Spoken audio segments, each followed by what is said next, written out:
Okay, so let's give these guys a chance. Anybody have questions? Something on your mind? Sam, you start. Can you expand more on the whole pro cigar thing?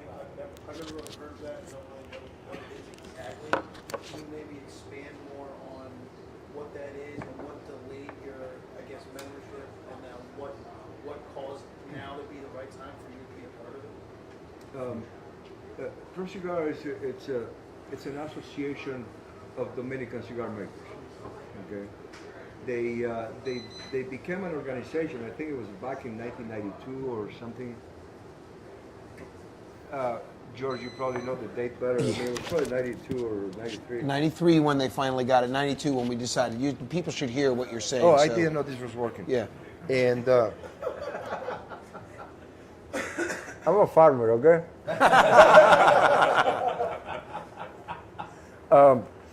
So basically, these Dominican cigar makers, they organized and they created this organization, and with the only goal of protecting the industry, and which was particularly, it felt particularly important at the time because you had so many people coming in trying to start. But at that time there was no. When they organized, it was protecting. Making sure the quality levels were there, that each factory will protect each other's employees, and this factory will not steal the general manager of the other factory, things like that.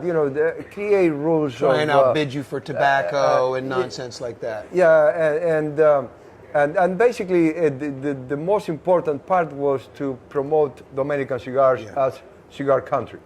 And they were very active and very successful in promoting Dominican cigars back in the 90s, and then they kind of they still were organized, but there was not much coming out of Pro Cigar for a few years, and then 4 years ago they decided to do a Pro Cigar Festival, okay. It was not a Dominican cigar festival. It was a Pro Cigar Festival. The members of Pro Cigar at the time was Davidoff, General Cigars, Altadis, Leon Jimenez, La Aurora, Matassa, and another small manufacturer. And those 6 companies were Pro Cigar.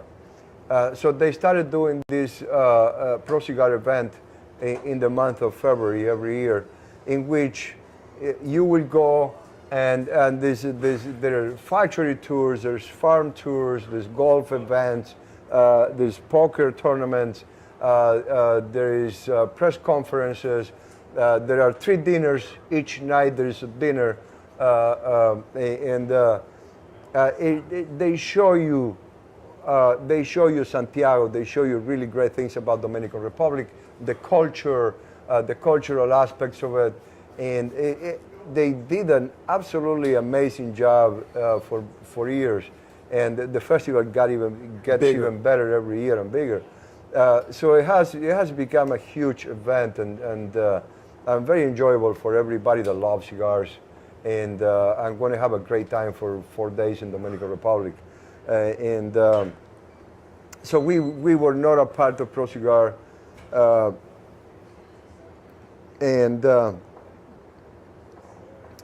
was invited last year, and it was just too close to the event, and I did not have time to prepare.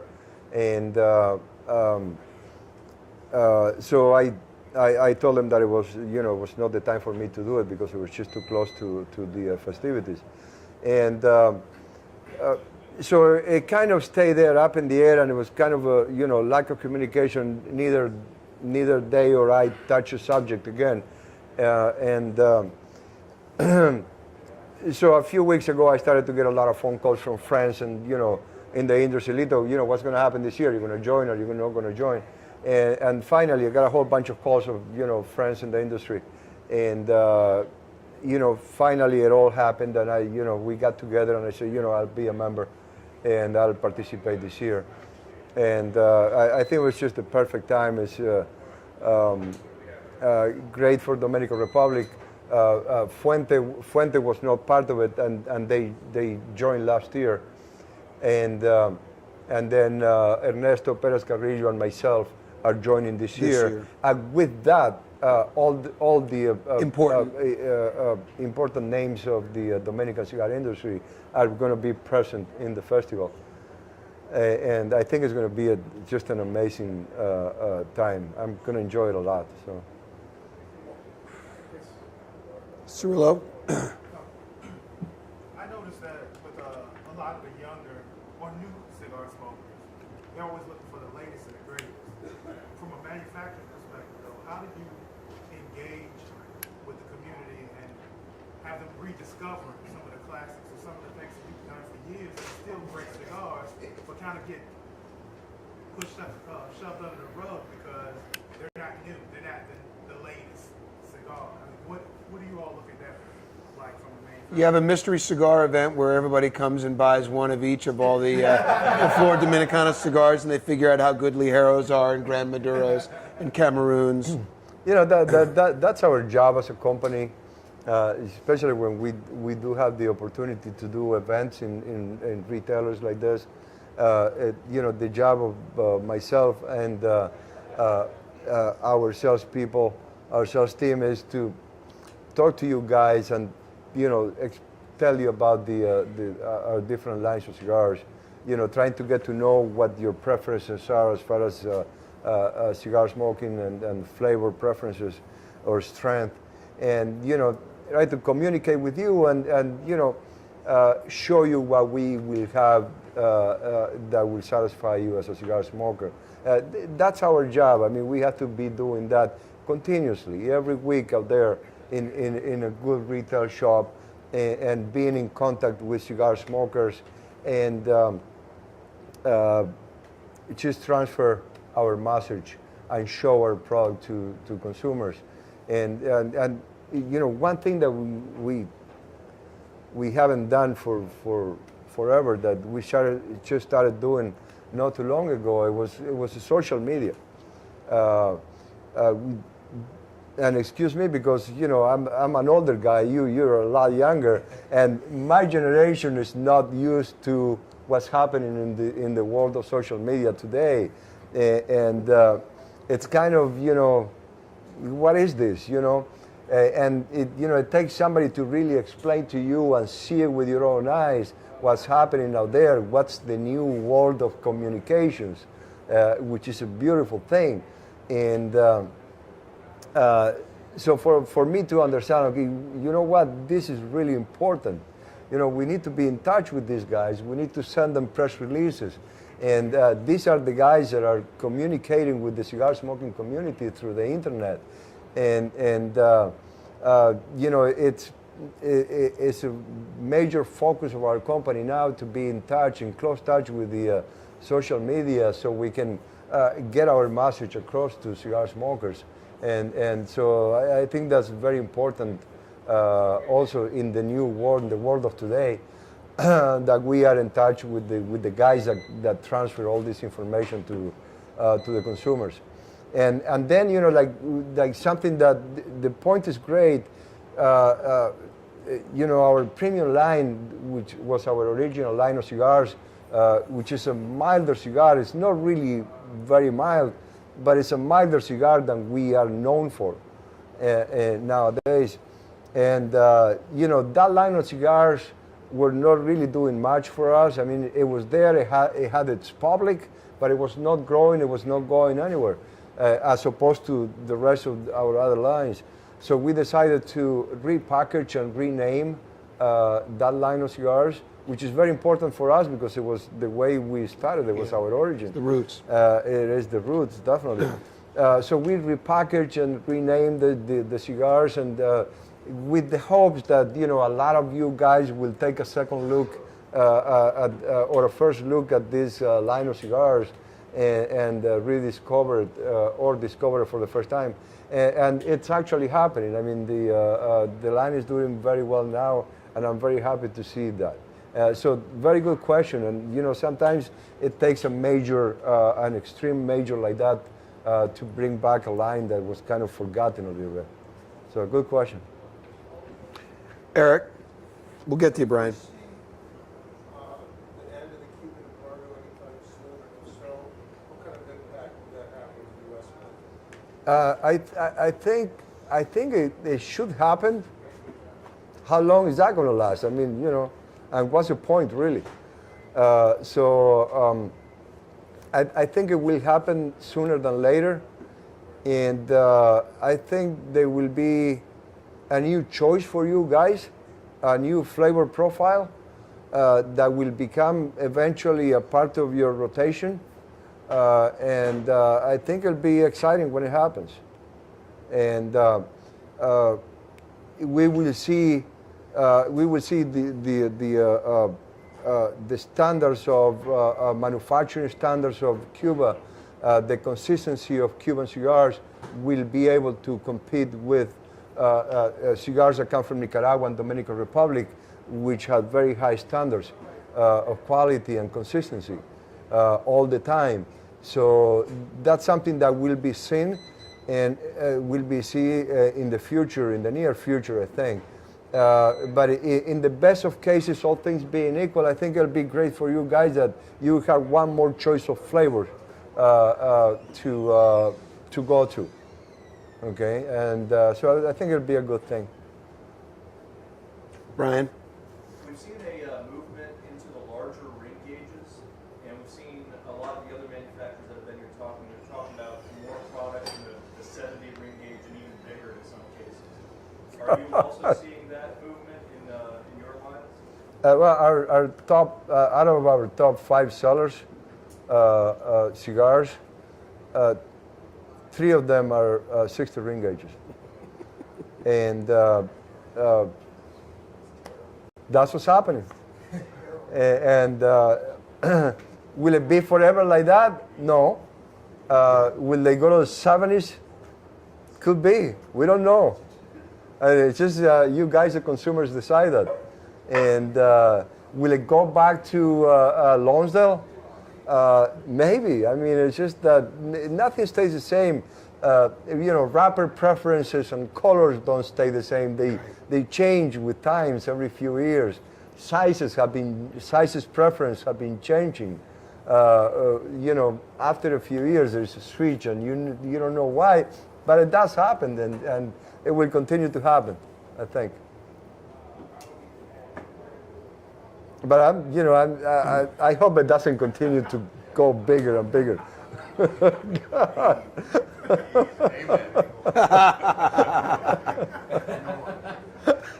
Yeah, don't forget though, that does put pressure on prices upwards. The bigger the cigar, the more tobacco you're using, inevitably price has to rise. And some of the people that have sort of bought their access into the marketplace by underpricing a 70 ring gauge cigar are going to have to face the economic realities once they've established themselves. It could be, but we never know how this is going to go. I mean, which is exciting. I mean, it's really good. Well, it's good to keep having those challenges to watch the market. Yeah. Anybody? I had a question. A couple years ago, you were looking at developing a fully climate-controlled curing bar. Yeah. And how's that project? It's going very well. So you did it. Oh yeah. It's been. Can you talk about that? Because that's a really cool innovation. Yeah, it's not an innovation. I mean, I didn't start that. I mean, it's the first one in Dominican Republic. Okay, but this is being done in Nicaragua for many years, and it was being done in Cuba, 15, 20 years ago. And basically, what it is you have a curing barn, and you actually seal completely the curing barn, and you climatize it. There's a machine on the outside that throws air and humidity at a specific temperature and humidity level, and there's a return. The air comes in through the bottom and it returns from the top, and basically make sure that every cubic feet of space inside the curing barn uniform. Has the same temperature and humidity. And what it does is that what you're trying to do in a regular, normal curing barn, opening and closing windows and, you know, burning Providing coal when heat. it's too humid, doing all this, you know,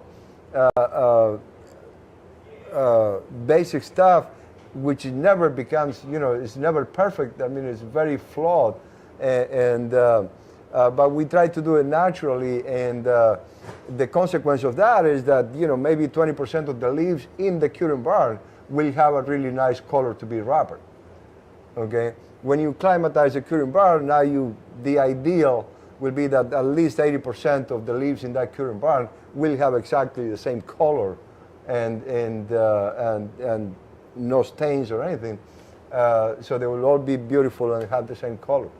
And that's basically what this does on paper.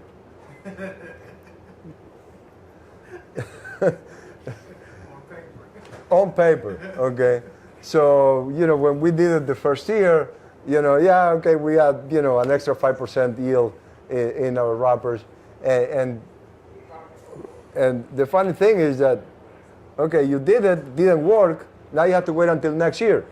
Right. Okay. Another crop. And next year you have to go back to your notes and see what you did and make these changes to see if you can take it from an additional 5% to an additional 20 or 10%. Okay.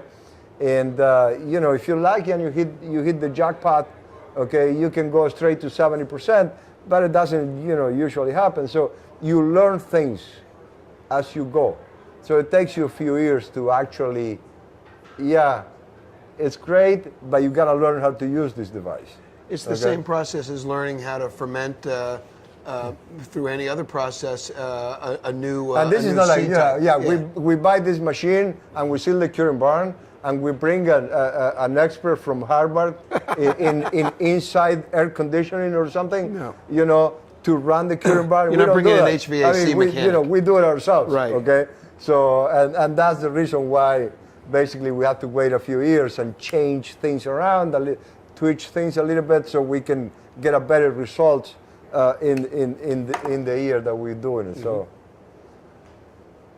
Did the complexity sacrifice it, or did it sacrifice on the complexity of the tobacco? Nothing. It's the same thing. Same thing.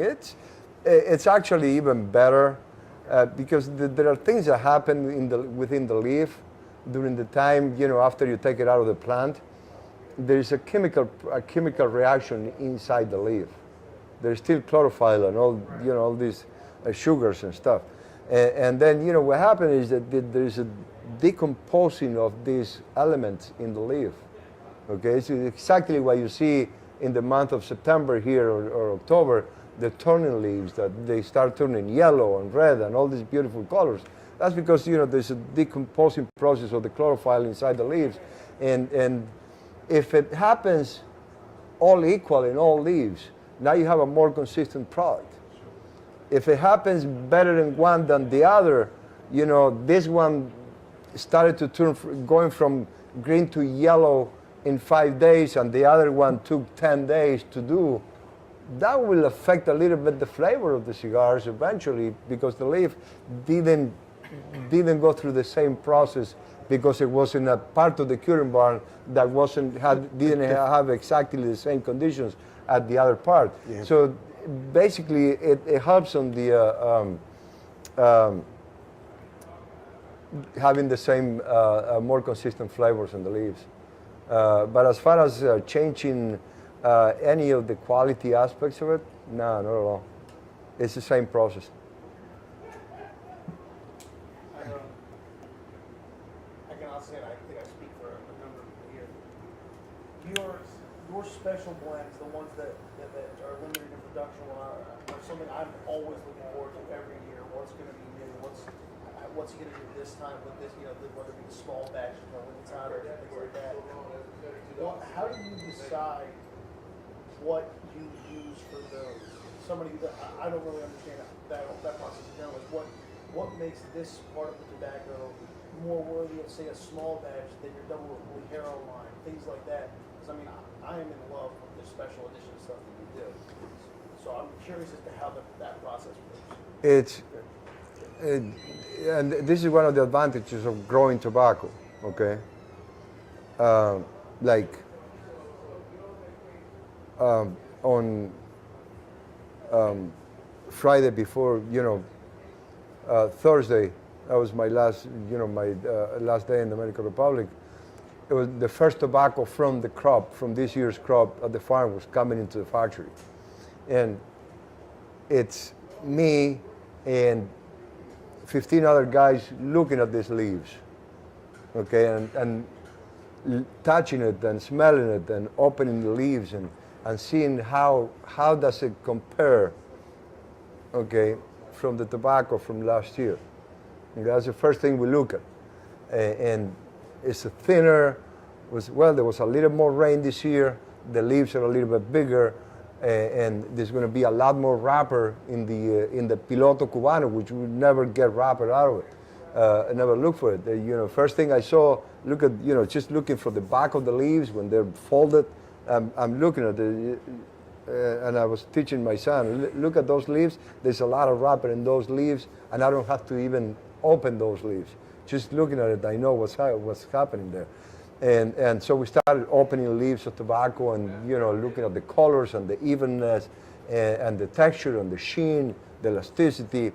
So, so me and a whole bunch of guys looking at the tobacco that comes in, okay? There are certain characteristics when we open leaves that we know that this is way above the normal, okay? It's not much that comes like that we see something special, something different about it, okay? So now we start separating these tobaccos, okay? And nobody touches those tobaccos until I say so, okay? We put them away, we put them in a different place, and we follow them through time and see if it evolves the way we think it will evolve with time. And when we think that this tobacco has reached its peak, then we say, okay, how much we have of it? How much tobacco? Okay, we have 500 pounds of this, we have 1,000 pounds of the other. So, okay, let's start putting these leaves together and blend and see what we can get out of this. So now we create this blend, and maybe we have 1,500 pounds of tobacco that we can do with that blend. And say, okay, you know what, this is going to be part of the Limitado 6, for example, or Limitado 5, or part of the small batch.